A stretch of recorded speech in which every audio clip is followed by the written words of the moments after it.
As expected, the Trump White House is now touting the numbers in DC when it comes to crime. Well, that's interesting.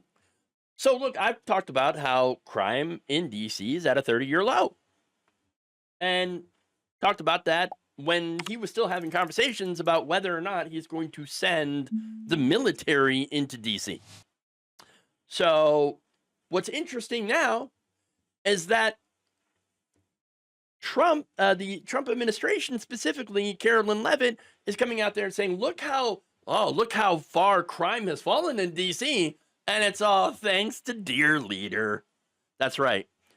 During Thursday's press briefing, she told reporters, quote, "Total crime in DC is down 19% and violent crime is down 30%. These numbers prove President's bold actions to make DC safe and beautiful again are working just like he said they would." Wait, hold on here. Hold on just a minute. Crime was already down in DC. You didn't do anything. This is tuxedo mask all over again. He's like, my job here is done. You didn't do anything. In fact, you might have actually made it worse. Look, they have reported that they've arrested a bunch of people. You know what happens when you arrest a bunch of people? Turns out the crime rate goes up because those arrests, crime, right? Well, there you go. You actually made the crime rate go up. It's kind of ironic. All right. Look, these numbers come from the DC Metropolitan Police Department, right? Which Trump had previously accused, before he took it over, of manipulating crime data to create a false impression of safety. Yes, because that's exactly what police would do. Lie about crime stats. Yes, they do, but in the other direction, usually like, oh, there's so much crime, we need help. We need money. We need more funding because we don't have enough people. Well, so now he's saying, well, now that I have taken over the DC police force, things are so much safer now. When in reality, they were about as safe as it was before. In fact, it's actually more dangerous because you have these roving patrols of people with guns, by the way, walking around DC and going in and arresting brown people for being brown. That's the reality of the situation. But suddenly now those numbers, the numbers from before, they're real now. They're real. That's right. I just want to take credit for things that I didn't do. That's the reality. All right. Trump 101. Lie about things. For example, they're eating the cats and dogs. Okay. Oh, they're eating the cats and dogs. Are they eating the cats and dogs? No. You lied. You lied about that. And then, of course, he will do something that actually ends up creating more problems or wasting money. Again, every National Guard soldier that is deployed in DC costs $530 a day. And yet, what are they doing most of the time? They're picking up garbage, which, beautification and all that, right? Okay, but $530 a day versus, parks employees, right, that were fired because they cost too much. They got paid $17 an hour. So, it's actually way more expensive to do this, to have these soldiers there picking up trash, than it is to have the parks employees that you fired for being too expensive. It doesn't make any sense. Okay, but that's what he does. And then, by the way, now he's declaring victory by using the facts and statistics that you previously said were fake. What? Earlier this month, Trump claimed that DC gave fake crime numbers in order to create that false illusion of safety. This is a very bad and dangerous thing to do, and they are under serious investigation for doing so. Bro, investigate yourself. All right? Oh, they have to stop issuing false crime numbers. Trump said Tuesday at the White House, what they did is they issued numbers that it was the best in 30 years. It's not the best. It's the worst. What? They gave phony numbers, and they fired the man that did not want to write the phony numbers. No, that's actually what you did for the person who put out the unflattering jobs numbers. Remember that?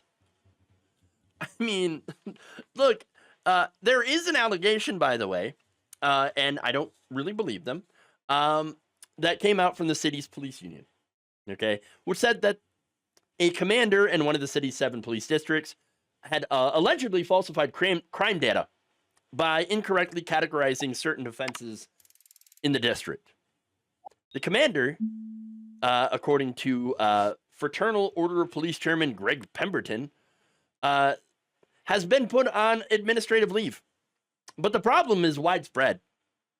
When our members respond to the scene of a felony offense where there is a victim reporting that a felony occurred, inevitably there will be a lieutenant or a captain that will show up on that scene and direct those members to take a report for a lesser offense, Pemberton claimed in July. Here's the thing. Police, they generally, especially police unions, they tend to back fascists, okay? They are the one union that does not have any solidarity with the working class.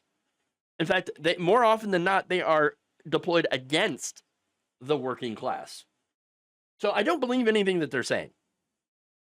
I do tend to trust data that comes out, even though sometimes, admittedly, that data can be incomplete because of non-reporting, okay? So people, might not report certain crimes or whatever, and there's always been that issue. This is not a new thing that happens. Even so, here we have a marked drop-off of crime. That's it.